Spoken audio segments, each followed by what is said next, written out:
हिंदी में यूपीएससी की तैयारी से संबंधित प्रोग्राम्स को देखने के लिए सब्सक्राइब करें स्टडी IQ-IAS हिंदी। नमस्कार, स्टडी IQ-IAS हिंदी में आपका स्वागत है। मैं हूं अमृत उपाध्याय। अभी एक आश्चर्यजनक खबर आई कि दक्षिण कोरिया ने अपना अयोध्या कनेक्शन बताया है। भारत में दक्षिण कोरिया के राजदूत चांग जे बोक ने कहा कि अयोध्या भारत और दक्षिण कोरिया दोनों के लिए ही ऐतिहासिक रूप से महत्वपूर्ण है। आपको सुनकर जरूर आश्चर्य हो रहा होगा कि कोरिया के लिए अयोध्या ऐतिहासिक रूप से महत्वपूर्ण कैसे हो सकता है। जे बोक ने बताया कि अयोध्या की राजकुमारी का दक्षिण कोरिया के एक राजवंश में विवाह हुआ था और इस वजह से ये संबंध है हमारा। साथ ही उन्होंने ये भी कहा कि राम मंदिर का इनॉग्रेशन जो होने वाला है जनवरी 2024 में होने वाला है। आपको पता ही होगा जनवरी 2024 में तीसरे सप्ताह में इसका इनॉग्रेशन होने वाला है। तो राम मंदिर के इनॉग्रेशन के मौके पर अगर इंडिया इनवाइट करता है साउथ कोरिया को, तो साउथ कोरिया से प्रतिनिधि शामिल होना चाहेंगे।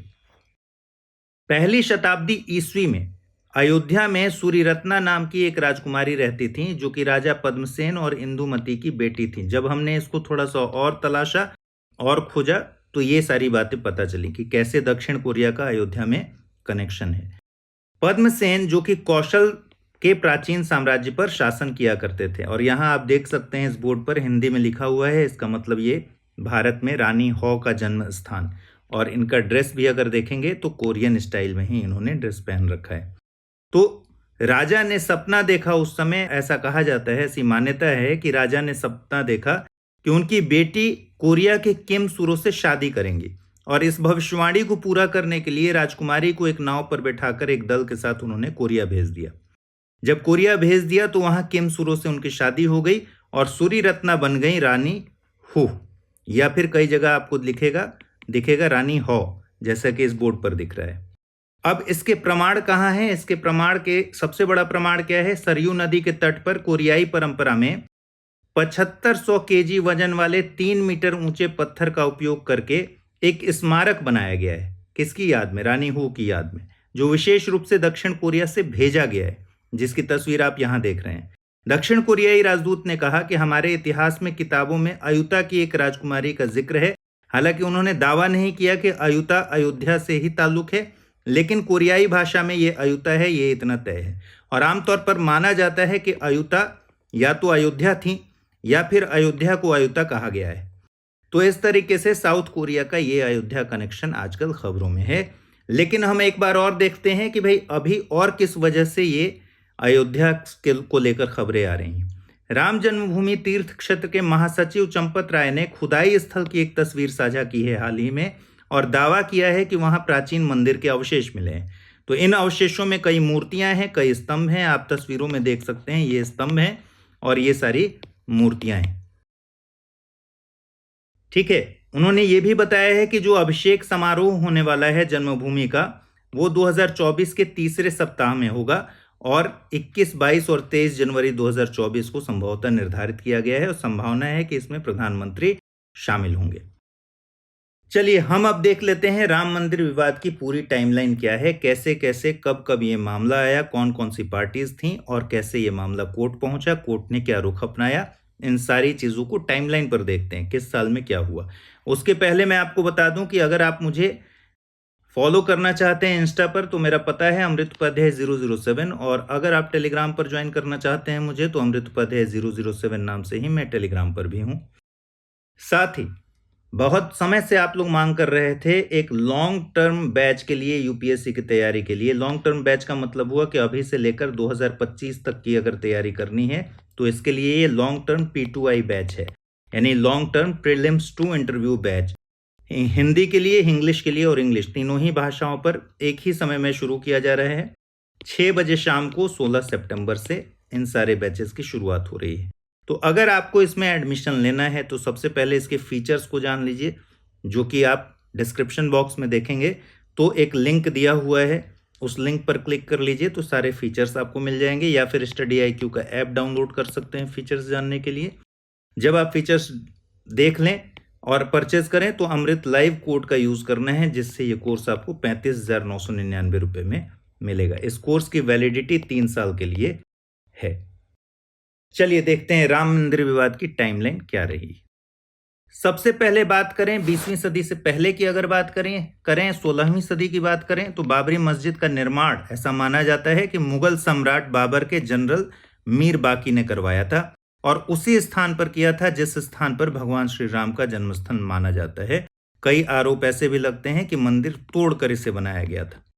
ठीक है, 1885 में सबसे पहले डिस्प्यूट की शुरुआत हुई। डिस्प्यूट की शुरुआत कब हुई? जब मंदिर निर्माण करने के लिए महंत रघुवीर दास ने पहला केस दायर किया फैजाबाद के कोर्ट में।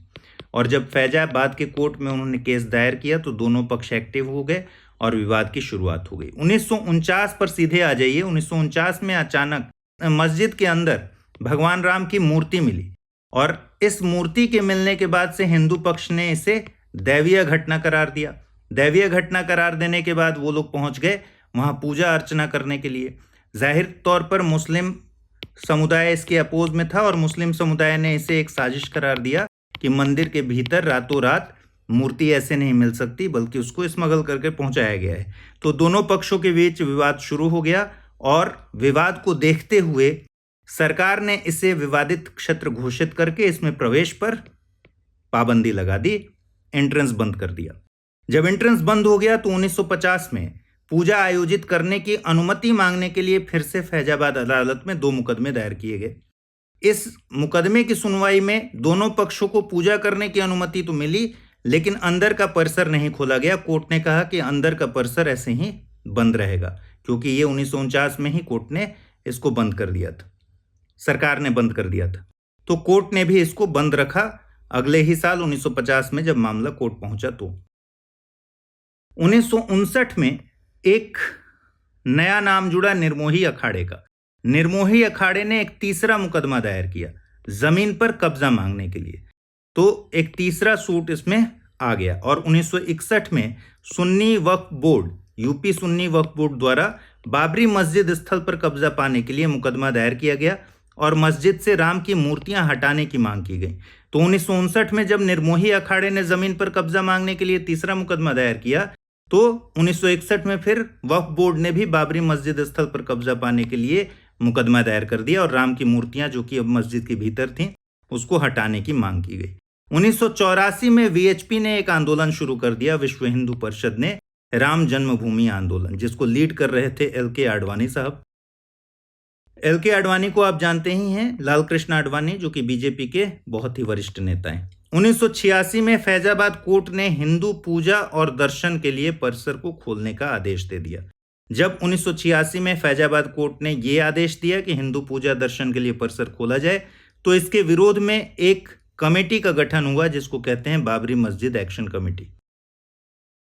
फिर आ जाइए 1989 में प्रधानमंत्री थे राजीव गांधी और राजीव गांधी की सरकार ने वीएचपी को विवादित क्षेत्र के पास फाउंडेशन स्टोन रखने की अनुमति दे दी, यानी शिलान्यास करने की अनुमति दे दी। तो 1989 में शिलान्यास करने की अनुमति वीएचपी को मिल गई और 1989 में संबंधित सभी मुकदमे, जितने भी सूट्स चल रहे थे, उनको शिफ्ट कर दिया गया इलाहाबाद हाई कोर्ट में।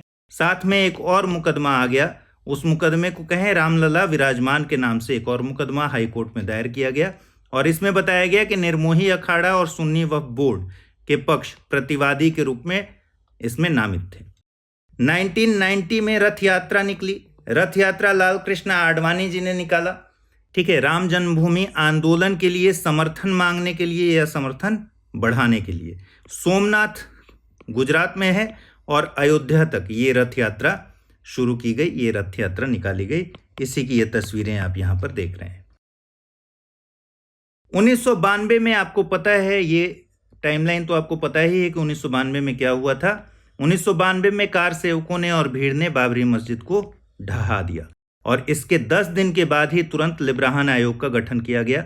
लिब्राहन साहब हाई कोर्ट के रिटायर्ड न्यायाधीश थे, सेवानिवृत्त न्यायाधीश थे, एमएस लिब्राहन, उनके नेतृत्व में आयोग का गठन किया गया मस्जिद गिराए जाने के 10 दिन बाद ही। इस आयोग को कहा गया था कि 3 महीने के भीतर अपनी रिपोर्ट हर हाल में सबमिट करना है, लेकिन आपको आश्चर्य होगा जानकर कि इस रिपोर्ट को आने में 17 साल लग गए और फाइनली 2009 में ये रिपोर्ट सामने आई।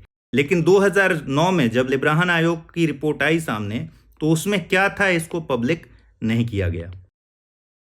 ठीक है, तो उसके अंदर क्या रिकमेंडेशंस थे ये नहीं बताया गया। 3 महीने के भीतर इसको अपनी रिपोर्ट हालांकि सौंपने का उस समय आदेश दिया गया था। और ये तस्वीर आप उस समय के देख रहे हैं जब बाबरी मस्जिद पर कार सेवकों द्वारा इसे ढहा दिया गया। 7 जनवरी 1993 को सरकार ने अयोध्या भूमि का अधिग्रहण कर लिया।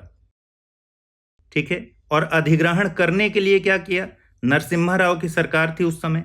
ये पूरी भूमि थी जिसमें स्थल और उसके आसपास का जो भी क्षेत्र था, जो 67.7 एकड़ भूमि थी, उसका अधिग्रहण करने के लिए एक ऑर्डिनेंस लाया गया था जनवरी 1993 में।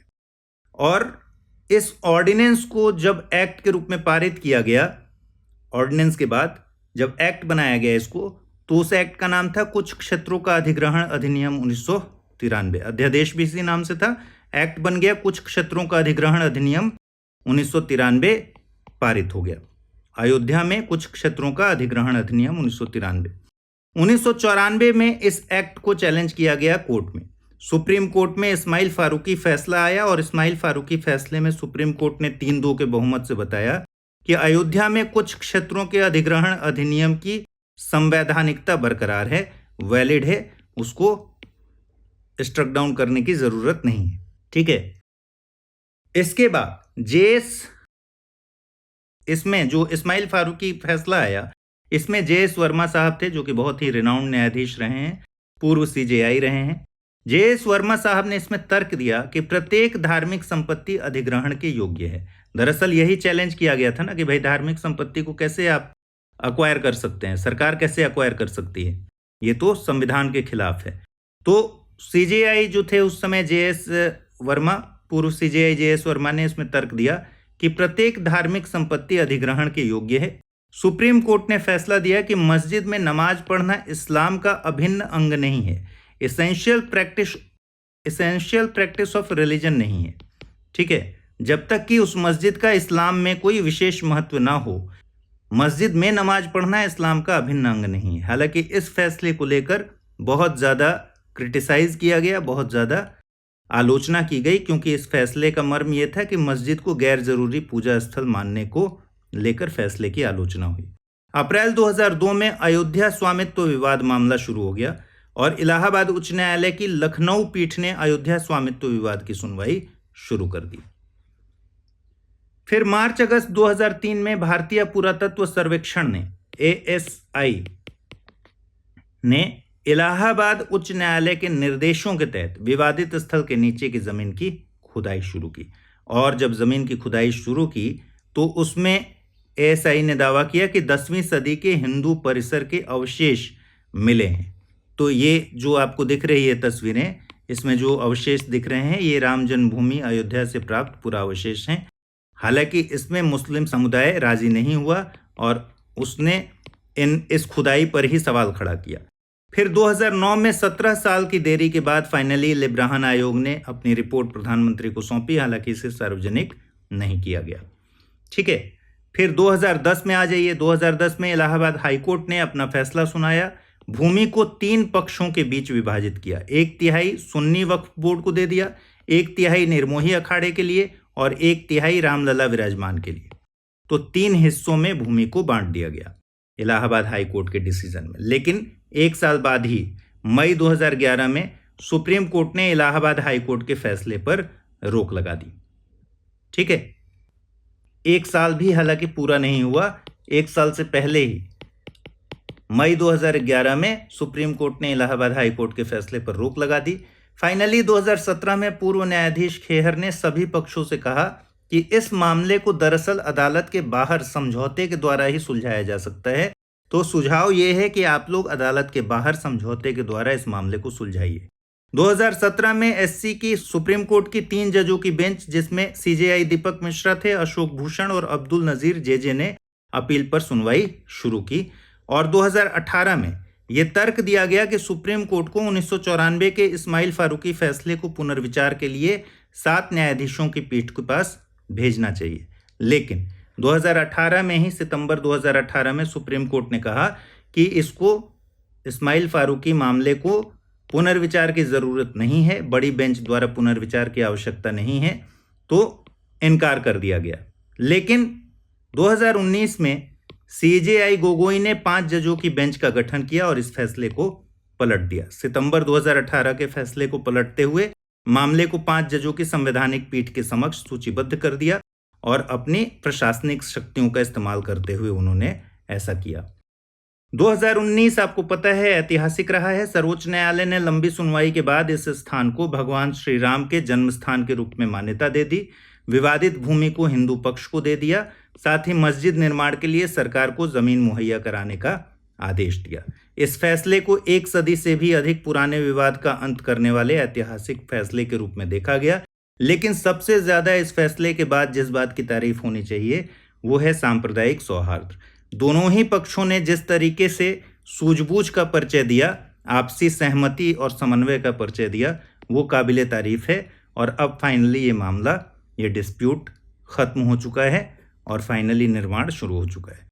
तो मुझे उम्मीद है कि इस पूरी टाइमलाइन को समझने के बाद अब आपको कोई कंफ्यूजन नहीं रह गया होगा।